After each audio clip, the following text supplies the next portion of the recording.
Hello, good morning. This is Sir Dave. And today we'll be talking about the theory of comparative advantage.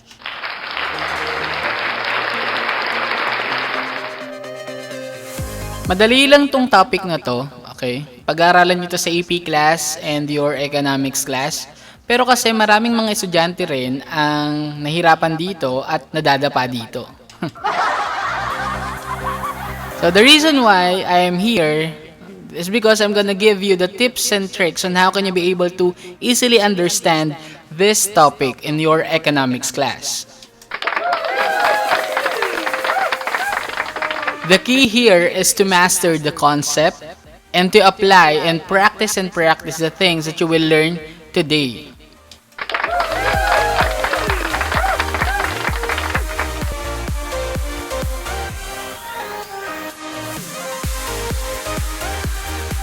So before we start, I'd like to give you this situation. So sabi, kung ang isang farmer ay magfo-focus sa pagpo-produce ng pagkain at hindi siya magfo-focus sa mga bagay na or mga product na kailangan niya for him to survive, mas tataas yung quantity of production niya in terms of food. Pero kung magfo-focus siya sa lahat ng bagay, ibig sabihin magiging jack of all trades siya ng lahat ng kailangan niya for him to survive. Puproduce niya yung damit, yung utensils needed niya sa pagkain, yung equipment na ginagamit sa pagsasaka, at kung ano-ano pang goods and services na kailangan to survive, bababa yung level of production niya in terms of food. Another situation is, ang isang lawyer, kaya niya mag-provide ng legal services sa client niya, and at the same time, he can also do the reportorial jobs, and at the same time, the encoding and other jobs like organizing his documents na needed sa trabaho niya. Pero, nag-hire siya ng isang secretary para gawin yung ibang trabaho na yon, okay? Para makapag-focus siya sa legal services na ino-offer niya sa mga clients niya. Bakit niya ginagawa yon? Para mas maging productive siya doon sa area na yon. Na okay lang sa kanya magbayad ng secretary, basta magiging productive siya doon sa area na yun, which is the offering of legal services.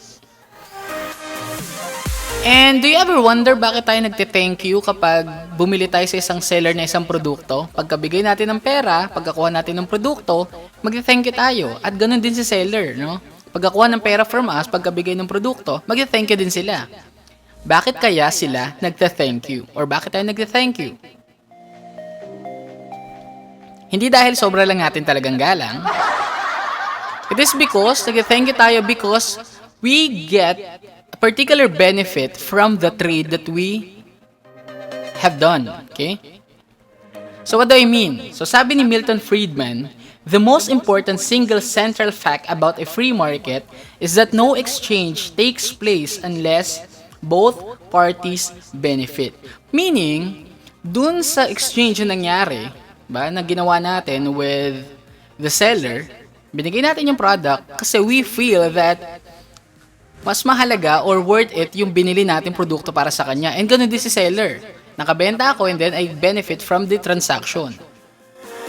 At ganun din si farmer, di ba? He will benefit if he will just focus on the food and the return that he will be getting from what he is doing, ibibili niya na ngayon ng mga kakailanganin niya pa. Ganun din si attorney, di ba? Kapag siya ay nag-hire ng secretary at pag magpa-focus siya dun sa legal services na ino-offer niya, mas malaki yung kikitain niya. At yung iba yung kikitain niya, yun yung ipapambayad niya sa secretary. So what is the point? Since our topic today is about the law of comparative advantage or the theory of comparative advantage, pasok yung mga situations na sinabi ko. Bakit? Ano ba ang sinasabi sa theory of comparative advantage? Ang sinasabi sa theory of comparative advantage, if we can focus on one particular area of specialization, if we can specialize on one thing, we can be more productive. And those things that we can do, pero mas magaling ibang tao to do that because they are using lesser resources, hayaan na natin silang gumawa nun. And that is the idea of comparative advantage. Focus on what you specialize and delegate the production of other things that you need. So ano ba ang sinasabi sa theory of comparative advantage? So ang sinasabi sa theory of comparative advantage, kung isang entity daw, country, individual, or isang party can maximize its resources by producing the things that they need or the product or the goods and services that they need that gives the best return, while delegating the production of the other products and services sa ibang entity that are more cost-effective or more cost-efficient in their production. Meaning, if they are good at doing things than us because they use lesser resources, then sayaan na natin silang gumawa at mag-focus tayo doon sa bagay kung saan tayo magaling. Okay? So what do I mean? For us to better understand this, let us first understand the concept of these 2 points. The absolute advantage and the comparative advantage. So ano nga ba ang absolute advantage? Okay? Based on the definition here, the absolute advantage is when a producer has an absolute advantage over another in the production of a good or service if he or she can produce that product using fewer resources. If kaya natin i-produce ang isang produkto using fewer resources than the other party, therefore, we have the absolute advantage.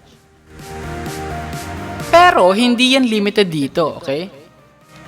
Absolute advantage also happen when an individual has the ability, or a company, or a region, or even a country, to produce a greater quantity of a good or service with the same quantity of inputs per unit of time. Meaning, para mas madali siya maintindihan, ako, at may kaibigan ako na nag-work kunwari sa isang company, tapos ang trabaho namin is encoding. Okay? Yung kaibigan ko can encode 50 reports for 8 hours. Okay? Kaya niya mag-encode ng 50 reports for 8 hours. Ako naman, kaya ko mag-encode ng 100 reports sa loob ng 8 oras din sa isang araw. Ngayon, sabi natin kanina, the idea of absolute advantage is when an individual produce a greater quantity of good or service with the same quantity of inputs per unit of time. So, in this situation, sino ngayon sa amin ng kaibigan ko ang merong absolute advantage in terms of encoding of reports? Sino sa amin? Siyempre, ako. Kasi kaya kong mag-produce ng 100 reports, I can encode 100 reports in 8 hours. So I've been able to produce greater quantity of a good or service with the same quantity of inputs per unit of time. So that is the idea of absolute advantage. So ngayon, para mas maintindihan natin siya, I have here another example. Okay.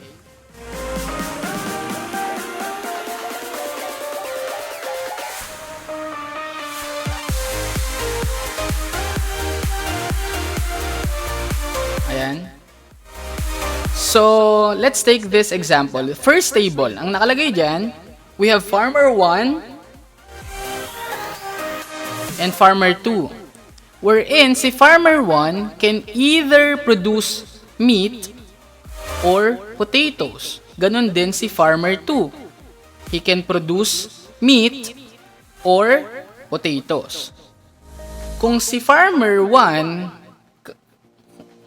kaya niya mag-produce ng 100 kilos of meat, si farmer 2 kaya niya mag-produce ng 60 kilos. Or, si farmer 1, pwede siya mag-produce ng 50 sacks of potatoes, then si farmer 2, 20 sacks of potatoes naman. So ngayon, based on this example, this table, who has the absolute advantage in terms of the production of meat? Sino? Sinong may absolute advantage in the production of meat? The answer is Farmer 1. Okay? Kasi siya yung may pinakamaraming kayang ma-produce na meat. Sino naman ngayon yung may absolute advantage in the production of potatoes? EDC Farmer 1. Farmer 1 pa din. Okay? Kasi siya yung kaya niya mag-produce ng 50 sacks of potatoes, 20 sacks lang kay Farmer 2. So that is the idea of absolute advantage. If that institution or entity or party can produce a greater quantity of good or service with the same quantity of inputs, or, sabi natin kanina, or using fewer resources, therefore, he has the absolute advantage. Now, let's go over to the concept of the comparative advantage. So when can we say that a particular entity or individual, company, or region, or even a country has comparative advantage over the other? So kailan? Comparative advantage happens when a producer has a comparative advantage over another if he can produce a good at a lower opportunity cost. Okay? Lower opportunity cost. So what do we mean by that? Okay? For us to better understand this, I have here another table. Okay? I have here two countries, Japan and China. Let's assume that Japan and China can produce either robots or toys. Japan can produce 24 robots or 8 toys. China can produce 8 robots or 24 toys. Now, sabi natin kanina, the question is, sinong country may comparative advantage? So ngayon, bago natin yan i-analyze, kailangan muna natin itong i-take note. Okay? Ito yung steps that I've prepared na kailangan nating sundan for us to effectively or correctly analyze the table. Unang task is to determine which party has an absolute advantage. Dito sa table na to, going back, dito sa example natin, sino ang merong absolute advantage in the production of robots? Sino? Japan. Okay? Si Japan. Kasi siya may pinakamaraming greater of quantity, siya yung pinakamaraming quantity in terms of production. Sino naman sa toys? It's China. Okay? So ngayon, we have already know kung sino yung tawag dito, may absolute advantage. Pero does that mean that they have to focus on this? Since they have the absolute advantage, ito na ba talaga yon? Still, we have to analyze kung sino may comparative advantage. Okay? Kasi nga, sabi natin, kanina, di ba? A particular country has to specialize on producing a particular good or service para mas maging productive sila. Okay? And let other countries produce the other products that they need. And then, mag-engage sila sa trade wherein they can both benefit from the trade. Okay? So ngayon, pangalawa, we have to calculate for the opportunity cost of each product that we've identified dito. Opportunity cost itong robots and toys. So paano natin siya gagawin? May technique ako para mas madali natin siyang makuha. So we have to calculate the opportunity cost. Here's the technique. We have to use this formula. Cost over gain. So what is the idea, sir? So let's take Japan. Diba sabi natin, opportunity cost is something that you've given up to produce a particular good. Sabi natin kanina, Japan can produce either robots or toys. Ngayon, si Japan, for it to produce a robot, how much would it cost? So, paano natin to gagamitin? Remember that our gain should be the robot. So, ilan yung value ng robot? 24. Tama? And what would it cost us para makapag-produce ng robot? And that is the toy. So, we have to simplify this. The answer is 1/3. So, ibig sabihin, for Japan to produce one robot, diba? The opportunity cost is 1/3 of a toy. So, this is how you're gonna do this. Okay? Proceed na tayo sa susunod para mas maintindihan nyo. Si Japan naman can also produce toys, di ba? So ngayon, how much is the opportunity cost for every toy that Japan can produce? One toy cost ilan? Sabi natin, ito yung gain palagi. Ilan yung value ng toy ulit based on the table? Ilan? 8. Ba? Ilan naman ngayon yung cost, the robot? Ba? 24. So, we have to simplify this. It will give us 3. So, ngayon, what does that mean? One toy, for Japan to produce one toy, it will cost them 3 robots. So ngayon, alam na natin yung opportunity cost ni Japan if they're gonna produce robot or toy. Okay? Ganun din sa China. Let's proceed with China. So si China naman, for China to produce one robot, apply lang ulit natin yung ginawa natin dito, cost over gain. Our gain is the robot, 8, is equal, yun yung nasa baba, yun yung denominator natin. And our cost is the toy, 24. Will give us 3. So, one robot cost, for China to produce one robot, it will cost them what? 3 toys. Nakukuha? Madali lang, di ba? Always remember this formula, the cost over gain. Next, let's proceed with the toy. Ano naman yung opportunity cost if China will choose to produce toy? One toy cost, ilan? Cost over gain ulit. What's the gain? The toy. Ilan yung toy? 24. Ilan yung, tawag dito? Yung cost ng toy to produce. That is the robot. We have 8. Simplify ulit natin. We have 1/3. Ayan. So, 1/3 ngayon, kagaya lang din siya nung nasa unahan, one toy cost 1/3 of a robot. Ayan. Madali, di ba?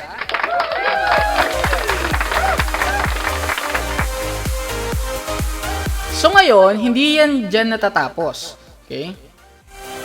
The theory of comparative advantage also suggests na dapat both parties, whenever they engage in a trade, dapat magbe-benefit sila pareho. So the next task that we have is to identify the terms of trade. Again, they will only engage in a trade if both countries will find it beneficial for them. Okay? Base ngayon dito sa ginawa natin pag-identify nitong opportunity cost, sino ngayon ang may comparative advantage in terms of the production of robot? I'll give you time to think. Sino ang may comparative advantage in the production of robots? Sabi natin kanina, a producer has a comparative advantage if he can produce a good in a lower opportunity cost. Now, sino ang may comparative advantage sa pag-produce ng robot? Si Japan ba o si China? The answer is Japan. Kasi for them to produce a robot, it will only require them 1/3 of a toy. Sino naman ngayon yung may comparative advantage in the production of toys?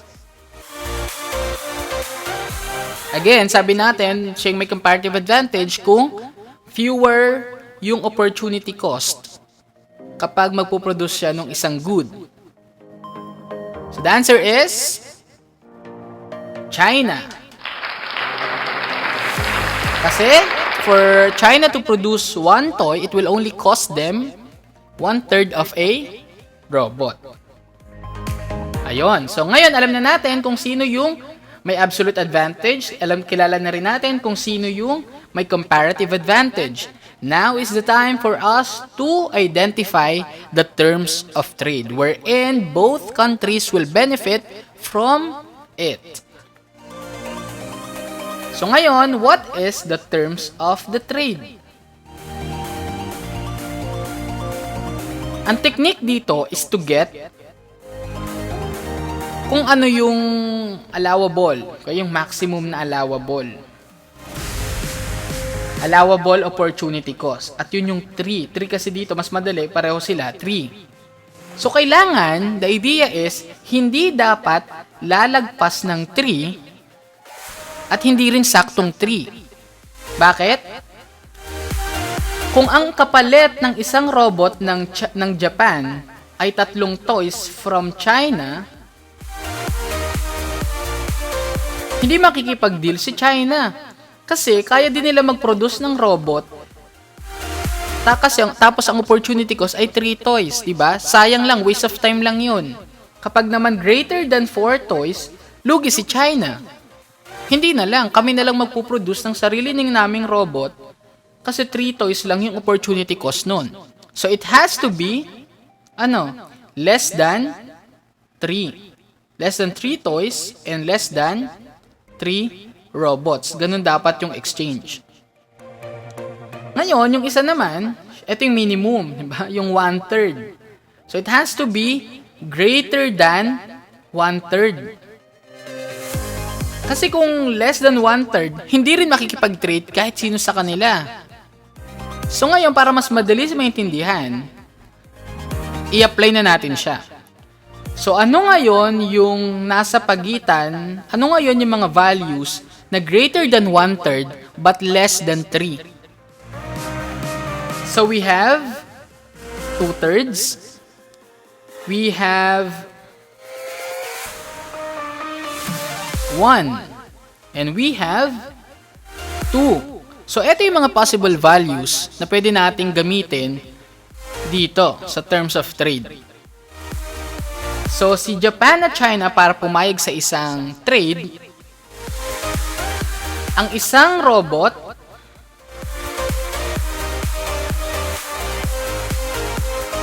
paano dapat yung terms of trade nila? Pag nagpalit, si China, toys yung kanya.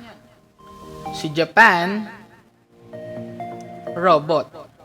Ilang robot ang dapat ipalit ni Japan kay China, at ilan dapat na toys ang kailangan ipalit ni China sa isang robot, sa robot ni Japan. So, dito lang tayo mamimili. 2/3, 1, or 2. Tingnan natin, analyze natin. So, ang isang robot ni Japan,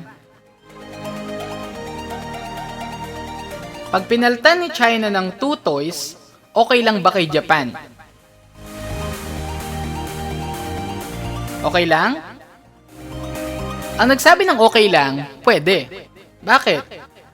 For Japan to produce 1 toy, it will cost them 3 robots. Okay? Kapag isang robot lang kapalit ng 2 toys, okay na okay kay Japan. Tama? Kay China, okay ba? For China to produce 1 robot, ilang toys ang kailangan niyang i-give up? 1 robot cost 3 toys. Panalo din ba kay China? pasok, di ba? Kasi nga, for China to produce one robot, China has to give up or trade off 3 toys. Pero in this case, papalitan lang ng 2. Di ba? Panalo rin si China. Pero dito, if you're gonna examine the situation, mas magbe-benefit both parties if number 1, isang 1:1 yung palitan. 1 toy is to 1 robot. Okay? Isang robot katumbas sa isang toy. Panalo pa rin kay Japan kasi 1 toy, 3 robots yung kailangan. So, isa na lang ipapalit. Ganun din si China. 1 robot, cost 3 toys, isa na lang din ipapalit. Win-win sila, pareho. So, I hope you've understood the example that I've given to you. And now, I want you to take note of this guide. Diba? Whenever you will be engaging yourselves in the analysis of a situation wherein you are tasked to determine kung ano yung terms of trade and the comparative advantage, ito yung susundin nyo. Okay? Ang una nyong gagawin is that you have to identify the opportunity cost of each product that the country is producing, that both countries are producing. Para mas madali din, kung problem stylish siya, ilapat nyo siya sa table. Okay? Ngayon, ang next question, sino yung may comparative advantage dun sa unang product? Sino yung may comparative advantage sa ikalawang product? And then, dun nyo na malalaman kung ano yung terms of trade wherein both parties can benefit from the trade. Again, in determining the comparative advantage of each country or entity or individual or company man yan or region, you have to use this, cost over gain. Okay? Ito, para mas madali. Now, last time, if you can still remember, we have discussed the PPF of the PPC, the production possibilities frontier or curve. Okay? Pwede rin natin yun i-apply dito. Okay?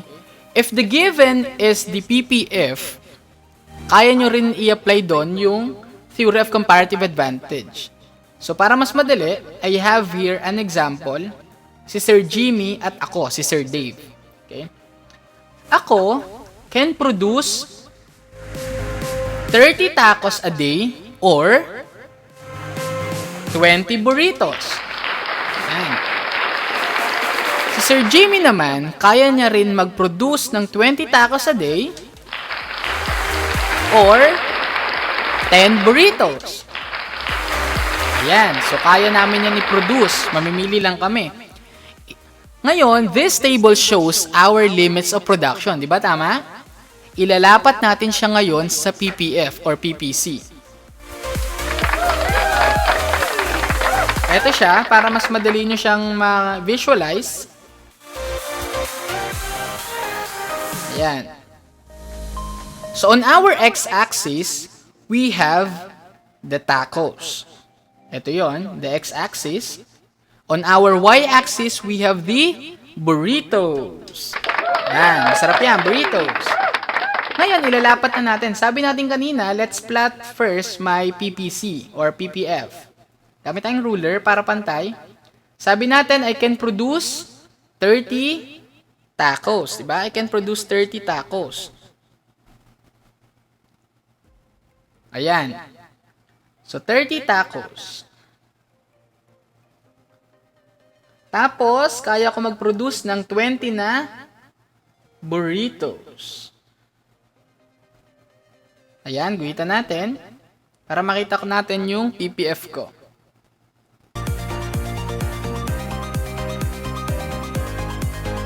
Ayan. So, ilapat naman natin yung kay Sir Jimmy. Kaya niya mag-produce ng 20 na tacos. Yun yung nasa x-axis natin. And then, burritos. Diba? Sa 10, sa y-axis. So, ayan. Lalapat natin. Ayan.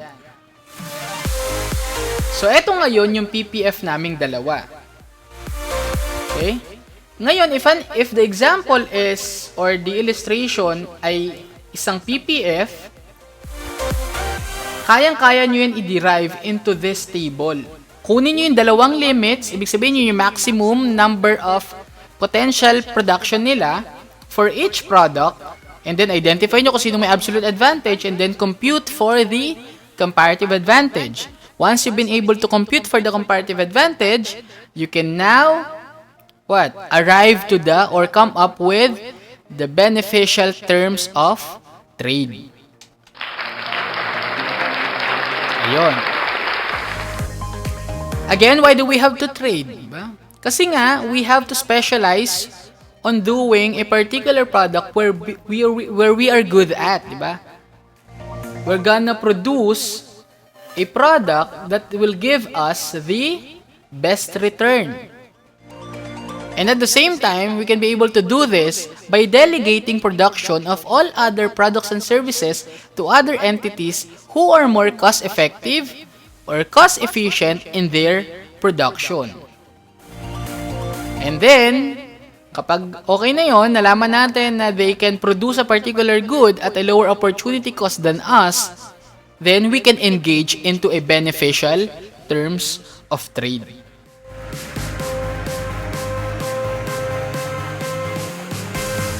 So I hope you've understood the very concept of the law of comparative advantage or the theory of comparative advantage, and also the benefit of trade.